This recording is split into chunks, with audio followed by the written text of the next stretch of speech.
how's it going? What's up, man? How's everything? Pretty good, pretty good. Thanks for the time today. I really appreciate it. No, absolutely. I appreciate you reaching out and having me on. hmm So, first question right off the bat, how's your 2021 going so far? 2021. It's going. It's been interesting last couple months. Just trying to get healthy, stay healthy, and get back in the cage, man. Awesome. And you've been away for almost, I think, 2 years, almost 2 years. Why is that? Like, was it with the pandemic, or what's the reasoning for you being out? I had a bunch of so I took a couple losses and I was like, had to kind of reevaluate things. Had a couple of nagging injuries that, uh, you can't go into a fight against these top guys without being 100% throughout the whole training camp. And I just kept getting injured, knee issues. So I went back to my doctor, and I really said I'm just not going to fight unless I'm 100%. So we've been working to get these injuries really cleared up. Been doing some different things, some different physical therapy, some injections and stuff. But I've been fighting for a long time, man. You know what I mean? And you don't get out of these fights unscathed. So they add up after a while. So I'm just trying to really focus on my health, get everything squared away before we get back in there. How has the real estate business been for you since the pandemic? It's been a little weird. It's been a little weird, a little different. But right now, the market on Long Island is it's on fire. A lot of my friends are buying their first houses. A lot of my teammates, even Marab, bought his first house. It's really cool to see a guy Nice. like that. Yeah, yeah. He came over from the Republic of Georgia. I don't know, 8 years ago, I think it was, and really didn't have much. Was living with people, renting rooms, and he just set a goal he wanted to be in the UFC. He wanted to own a house, and now he's in the UFC. He's a top-ranked guy, fighting top-ranked guys, and finally got a house that is a really good house. He's going to own a house, and he's going to live for free in it. He's Nice. He's renting out, it's really like a 3-family house. He's going to rent out 2 and live in 1. And, he's really he's living the dream, that guy. He's living the American dream. It's awesome. Yeah, that's great to hear. And going back to UFC 257, I loved your prediction video, by the way. Like, I know there's like a lot of hairs at the end of, but the Kumbaya and uh, what was your reaction to UFC, the main event of UFC 257?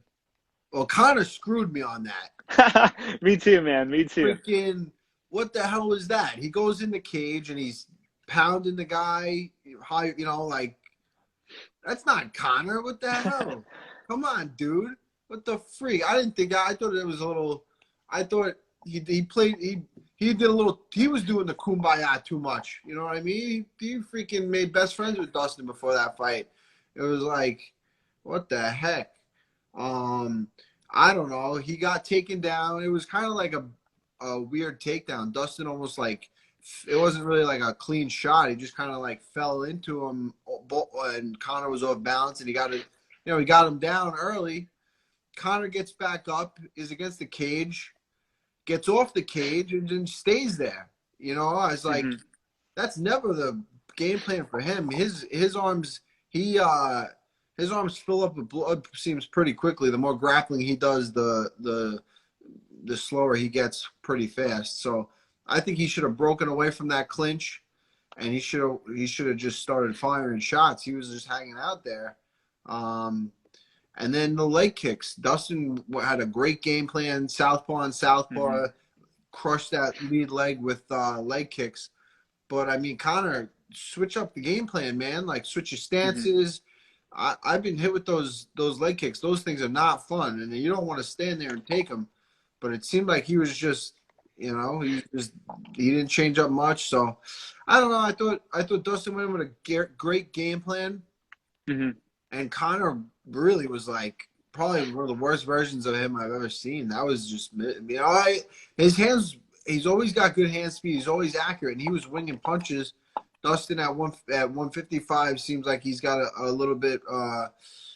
He's seeing the punches better, and he's absorbing them, landing them, and taking them. But it was definitely a weird fight as far as I'm looking at Conor. There's a lot of speculation going into his next fight. Whether it be Tony Ferguson, RDA, Nate Diaz 3. But one thing, like I noticed in the press conferences and interviews beforehand, he mentioned you. He said, I'd like to fight Al at some point. So what was your response to that? After that last performance, I think he's in big trouble. Yeah, I don't know, man. I think that was it. I'm like, I can't wait to fight. I'm freaking the next guy. I'm going straight after him. Conor seems like he's kind of in la la land. He's got his family, he's got the money. If you're gonna go in there with a guy like me, I'm freaking. I don't know. We're not in the same spot in everything. So he's fighting a different animal. And most of the guys, there's everybody really, you know what I mean? And maybe Khabib is kind of like feeling like that too. Maybe that's why he just doesn't have you get that money, you got a family, you're chilling, maybe so there's definitely something to be said for that, but I'm not really in that position right now. So I get in there. Anybody I'm going against, there's not going to be no freaking kumbaya. I'm going after them. Gotcha. Yeah. For you, looking at the top 15, I think you're ranked 11 right now. Is there any fights that like interest you next? And when are you looking to come back? I would like to like fight in April. April would be cool. And Paul Felder's always been a fight that's kind of it's been made and fallen apart a few times. So that would be an interesting fight. Really, anybody in like the top 10. I think right now that top 10 is just stacked in this division. So I would definitely like to get in and mix up with any of those guys. Would you like to welcome Nate Diaz back in his lightweight return? That would be a great fight. I think that would be a great fight. Absolutely. Tremendous respect for the Diaz guys. They come to fight. They bring it every time. I like what they stand for. And I've been watching both really, but more Nick ever since I first got into the sport. And those are the kind of fights that fuel me up. You know what I mean? It's like thinking back when I was just a young kid watching from the couch, just a wrestler, and had no idea what the heck was going on. And now mixing it up, fighting these guys. It was like that with Masvidal, Joe Lazone, Ross Pearson. Like these are all guys that I watched as I was coming up, and then to be able to get in there and mix it up with them it's unreal. And looking at the top 15, I came across a stat the other day, and it's you're the only guy in the lightweight top 15 to not be knocked out. Besides if you take Khabib out of the picture, you're the only person not to be finished with strikes. So is it safe to say Raging Hell has the best chin at 155 right now? Man, I mean that's cool. That's cool. I don't want to say that and then freaking get knocked out in the next one. I don't want to jinx it.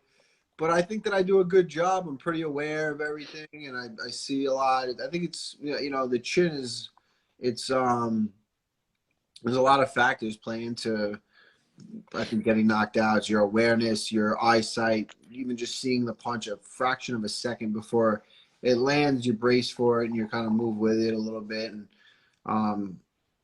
certain amount of tension when you're throwing punches. And like if I'm really intense, winding up and throwing a shot and I just get clipped on the chin, I'm probably going out. So, it's about kind of just setting up your shots and really being aware in there. And I think that my awareness is pretty good. I pride myself on that. And I want to go back to the Khabib fight. You stepped in there, I think, with on a day's notice. You fought the greatest wrestler probably in MMA history. But, with a win over Khabib that day, would that have been the biggest upset in MMA history in your book if you got the win?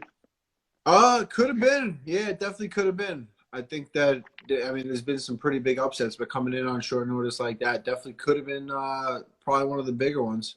Um, yeah, I Mm-hmm. mean, it definitely could have been, but it is what it is. Mm-hmm. Hey, I gotta give you props to like a day's notice, and you're the only person that minutes of Khabib. I was looking at the minutes. Conor went 18 minutes, Dustin went 12 minutes, and Gagey went 6 minutes. So you went twice as long as Dustin and about 4 times as long as Gagey. What can you say about last 3 fights, and why do you think you uh, did so good against Khabib? I train with a bunch of killers, guys that are great on the ground, great wrestlers. I wrestled. I think my wrestling pedigree is probably better than any of the guys that you just mentioned. And yeah, I'm just tough, and I think Khabib knew that I was not gonna. I wasn't gonna. He was gonna. Dustin tapped, Gaethje tapped, um, Conor tapped. He knew that he was gonna have to kill me. He was gonna have to put me out. And when that when a guy realizes that, they don't want to put all their energy into it because they know that they gas themselves out trying to get the finish, and I'm right there, right back in. So if they really go for it, put all their energy into finishing it, and wait, who is this guy? Who's handsome young man? This guy's out of control. But shut up, handsome young man. What the hell? Who is this guy? Get this guy out of here. What's But his username? it's like handsome young guy or something. He's saying Oh, you gotcha. Yeah, suck. Jesus. Who I yeah, suck. he's out You there. suck. You suck, bro. Now you're gone. He's gone. Yeah, get him Can you out. do the boo me impression? The boo me from like your fight with You booing I me? fight it was. You booing me? That was from the Masvidal fight. Yeah, the crowd, they didn't like me too much. Hmm. And I saw on Twitter you put out like gold on Twitter the other day with Ben Askren, where it's like you want him to shoot takedowns on Jake Paul. I heard Masvidal is actually gonna, or Jake Paul wants Masvidal to train with him. Would you offer to go train with Ben Askren ahead of his boxing match with Jake Paul? 100%, definitely. I would 100% train with Ben. And wouldn't that be great if you just started taking him down? Who cares? Fuck it, just at this point, the whole thing is just like it's just like a big joke. So, um, make it an even bigger joke. Just take the guy down and beat him up. Don't box. Ben Askren, don't box, please. Dude, the other guy looks decent. I mean, just to be able to knock somebody out in a fight, you got to be Hmm. pretty good. You got to be pretty composed, and to land a clean knockout shot. He dropped him twice. He's an athletic guy, big athletic guy. So, yeah, I mean, I don't know. I was never really, I never was blown away by Ben Askren's stand up, and I don't know if he could really, I don't know if he could. I don't know if he's gonna land a powerful shot on anybody. You know what I mean? And the Hmm. other guy can knock people out. Even though it's an NBA guy, that was a hard guy to knock out because you don't know what he's gonna do. He's kind of like all over the place. He's running around. He's throwing weird looping punches. So I don't know. I think Ben needs as much help as he can get in that one. I'd definitely be down to do a little boxing with him. Nice, and you guys kind of have the same hairstyle. You have Chase Hooper, Ben Askren, due to like the father-son duo. Would you step in as like an uncle in That's like it. in that sense? I'm in. I'm in. Nice. I have to grow the hair a little bit longer. I took it down a little bit. It was a little crazy at one point, but yeah, I'd be down. I'd be down to be in there with that team. It's a solid team Hmm. right there. Nice. And I want to talk about your last one too. Your last one was a clinic against Kevin Lee. You really came alive in that fifth round. You looked like a round five Robbie Lawler. Just walking up on him. What lit that fire in the film? That's kind of what I'm about, man. You know, I think I'm about just hard work, grinding. That fifth round, I think I'll always. I don't think there's anyone that can beat me in the fifth round. You know, the first round, some guys it takes me a while to figure out the styles, and maybe some guys are stronger, faster, or whatever. But in the fifth round, that's all heart and that's all training, heart and training and experience. And there's no one that's gonna beat me in that. Nobody. Fifth round. I'm a freaking I'm a goer. So in a close fight, when it's a Hmm. close fight and it's coming down to the fifth round, I think those are the ones that I pull away. Awesome. And I want to go back to UFC 257. It was kind of like a lightweight tournament of sorts, you know. Chandler stepped in, he got the job done. Dustin got the job done. Who do you think, like, do you think Dustin should be, he's calling for himself to be crowned. Do you think he should get the belts off a win of Conor, or do you think he should fight somebody else to get it? Uh, I think Charles Oliveira's got to be up there. I think it's got to be Dustin and Charles Oliveira for the belt. That's. I mean, Conor. There's no way Conor deserves. He's been like. I think he's been like 500 in his last couple fights. You know, he wins, he loses, wins, loses. So I think 8-0 or whatever it is, Charles Oliveira's, and he's finishing people and he's dominating guys, and it's not close. You know, I don't think there's a person that deserves it in the division more. Hmm. Who do you think leaves 2021 as the lightweight champion? Hmm. I don't know. Yeah, I mean, lightweight's a Shark Tank right now, so it's definitely hard to pick somebody out of the top 15 to It's be the next crazy. champion. Right now, you got Dustin, Oliveira, Chandler, and uh, Oh, RDA maybe. yeah, yeah, yeah. You could be like the fourth big guy. I mean, Gaethje. We'll see how he comes back. He looks like he kind of got exposed for his ground game. Hmm. Um, but I mean, an animal. Yeah, it's going to be an interesting year for the way this whole thing plays out it's going to be great. Hmm. How many fights are you looking to have this year? Like maybe Paul Felder, Nate Diaz, but how many fights would you like to have in this new year? Yeah, that'd be cool. 2, 3. I mean, I just got to get healthy and get back. I'm hopefully April. Looking at April. I'm not really looking past that. So if I can just, as long as I fight in April, I'll be happy. Gotcha. And one last question from me. How many houses are you trying to sell by the end of 2021? Oh man, you know what? This is the first year where I didn't set a goal as far as how selling houses. I'm last year my goal was 15 and I got 14. John Hmm. Vellante screwed me on one. He list he list he lit he used me on the buy side, but he used another guy on the set on the when he sold his apartment down in Long Beach.